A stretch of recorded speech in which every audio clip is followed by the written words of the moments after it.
Nunca esquecerei da minha primeira perseguição. Tudo começou do jeito que eu mais detestava, quando eu, de tão distraído, me assustava com o susto da pessoa e quando via, era eu o motivo, a ameaça. Prendi a respiração, o choro, me segurei mais de uma vez para não xingar a velha que visivelmente se incomodava de dividir comigo e só comigo o ponto de ônibus. No entanto, dessa vez, ao invés de sair de perto, como sempre fazia, me aproximei. Ela tentava olhar para trás sem mostrar que estava olhando, eu ia chegando mais perto. Ela começou a olhar em volta, buscando ajuda, suplicando com os olhos. Daí então colei junto dela, mirando diretamente a bolsa, fingindo que estava interessado no que pudesse ter ali dentro, tentando parecer capaz de fazer qualquer coisa para conseguir o que queria. Ela saiu andando para longe do ponto. O passo era lento. Eu a observava se afastar de mim. Não entendia bem o que sentia. Foi quando, sem pensar em mais nada, comecei a andar atrás da velha. Ela logo percebeu. Estava atenta, dura, no limite de sua atenção. Tentou apertar o passo para chegar o mais rápido possível a qualquer lugar, mas na rua era como se existíssemos apenas nós dois. Por vezes eu aumentava minha velocidade, ia sentindo o gosto daquele medo, cheio de poeira de outras épocas. Depois diminuí um pouco, permitindo que ela respirasse. Não sei quanto tempo durou tudo aquilo, provavelmente não mais que alguns minutos, mas para nós era como se fosse toda uma vida. O que me motiva a escrever é a necessidade, antes de tudo, né? Várias necessidades, desde as necessidades financeiras até a necessidade estética, a necessidade emocional, assim, né? Então, financeira, não preciso dizer, né? Porque todo mundo precisa trabalhar, precisa ter uma profissão. Necessidades estéticas é porque eu sempre li muito, sempre tive muito interesse em como os escritores que eu gostava construíam suas narrativas, então fui ao longo do tempo construindo minhas necessidades também estéticas e emocionais porque existem coisas de que eu realmente sinto que preciso falar nesse momento, ou no momento que escrevi e tal. Então acho que essas três necessidades juntas e se complementando são os maiores motores assim, para a minha escrita. Quando eu comecei a escrever na máquina foi porque eu não tinha computador, né? Então o começo dessa história é muito menos romântico do que sugere. Então eu comecei a escrever mais uma vez por uma necessidade, escrever na máquina, usar a máquina por necessidade de não ter um computador para trabalhar. E a partir disso eu comecei a entender o quanto aquele trabalho da máquina me obrigava a reescrever as histórias e o quanto ele me obrigava a repensar as histórias, a construção dos personagens, as construções das frases. Esse movimento de reescrever, eu percebi que aquilo estava contribuindo muito na qualidade dos meus textos e estava me ajudando muito a encontrar novas alternativas, que às vezes, resolvendo o texto no computador de uma forma mais instantânea, eu acabava me privando de uma série de alternativas que vinham a partir da reflexão que eu tinha com aqueles textos. Então, acho que a máquina de escrever me deu isso, essa calma para poder repensar o texto quantas vezes for necessário até eu chegar no máximo que eu posso dar para ele.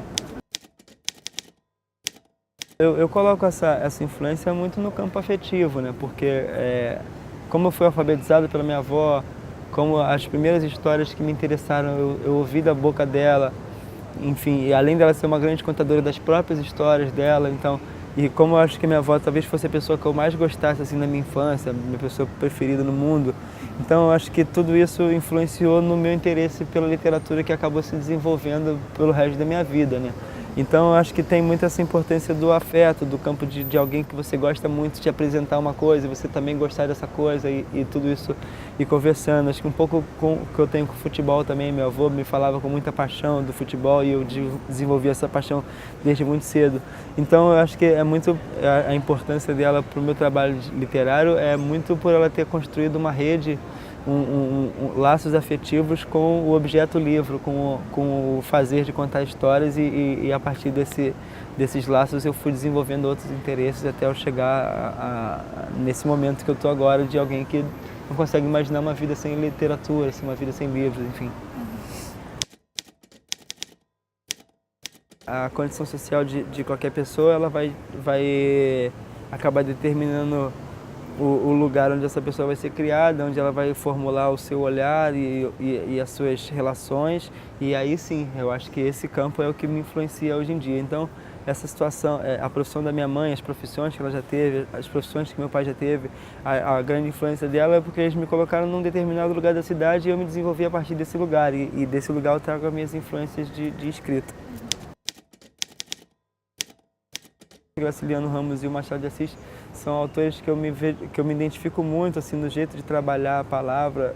O Graciliano pela economia, né, de frases e de tudo, e por um tempo, pela uma linguagem oral mais presente. O Machado de Assis talvez por uma investigação do psicológico dos personagens e também uma maneira de quebrar a parede e falar diretamente com o leitor. Eu acho que eu tento fazer isso também já desde sempre, desde quando eu comecei a escrever, então são duas influências muito grandes. Agora eu tenho muitas outras influências que às vezes até passam do campo da literatura, como na música, no samba, no rap.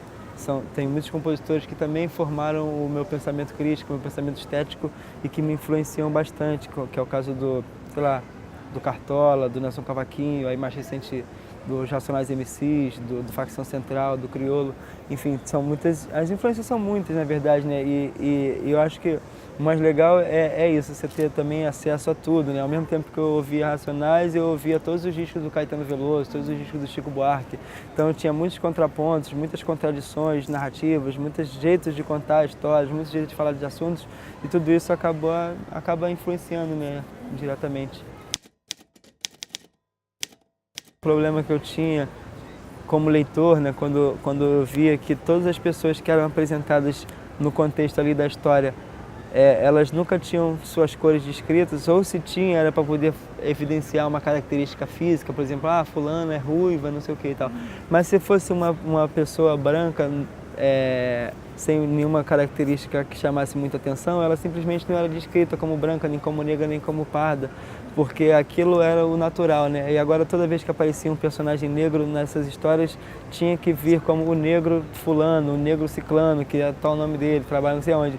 Isso me incomodava bastante, porque parecia que o lugar daquelas pessoas não era nos livros, assim. E aí quando eu comecei a fazer o livro, eu falei, vou fazer o caminho inverso.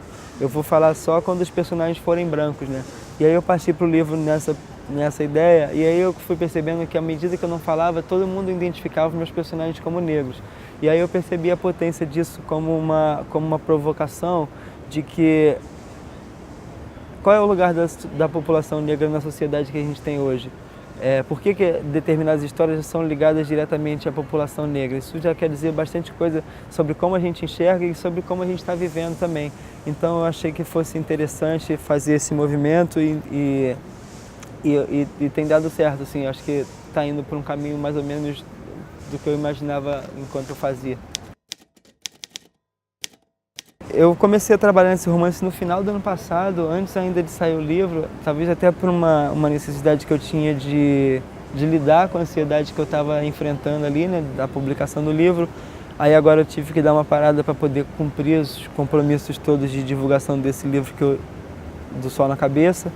E aí o que eu posso dizer é que é um livro que vai ser um romance, agora vai se passar num lugar.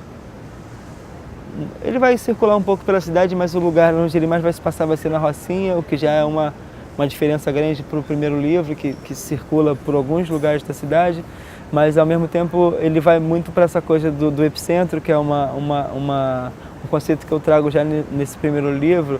E eu achei que seria interessante trabalhar isso dentro de um universo só, né? Mostrar como dentro da Rocinha eu consigo encontrar vários núcleos de personagens, vários tipos de resposta desses personagens, mostrar a multiplicidade dentro desse único universo, assim. Eu quis mostrar no primeiro livro eu passeio por várias favelas e tento falar um pouco disso. Aí nesse segundo eu vou falar um pouco dessa multiplicidade concentrada num lugar só, que é um lugar enorme, um lugar maior do que muitas cidades do Brasil.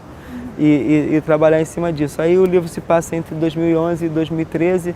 2011 foi o período quando a UPP chegou na Rocinha, então quer dizer, um momento historicamente emblemático, né, para o lugar, e eu pretendo trabalhar em cima disso, mas muito mais focado nas histórias das pessoas do que simplesmente nisso, assim. Isso vai estar ali como um pano de fundo, uma coisa que costura, mas novamente eu vou pro que me aproxima desses personagens, né, e não fazer uma análise política social, porque contando as histórias, eu sinto que eu já faço isso, assim, sabe? Eu consigo colocar meus pensamentos, minhas posições, minhas suposições dentro dos textos, assim. Então, o que eu posso adiantar desse livro é isso, assim, vai se passar na Rocinha, há 10 anos atrás, que já era um mundo completamente diferente do que a gente vive hoje e tal. Tô bem ansioso para voltar a trabalhar intensamente nele, para descobrir como fazer, para poder pensar os caminhos que esse livro pode me levar, até onde eu posso ir, o que isso pode se desenvolver em termos de linguagem, em termos da estética do romance, como é que aprende a reger esse tipo de texto, que é um fôlego completamente diferente do conto, né? O que eu posso trazer do conto e aplicar no romance, o que não funciona e tal. É um momento, talvez o meu momento preferido, assim, né, de descoberta, de escrita, então tô bem ansioso, mas ainda estou falando um pouco sobre ele, porque ainda tenho muita coisa para descobrir sobre ele também, né?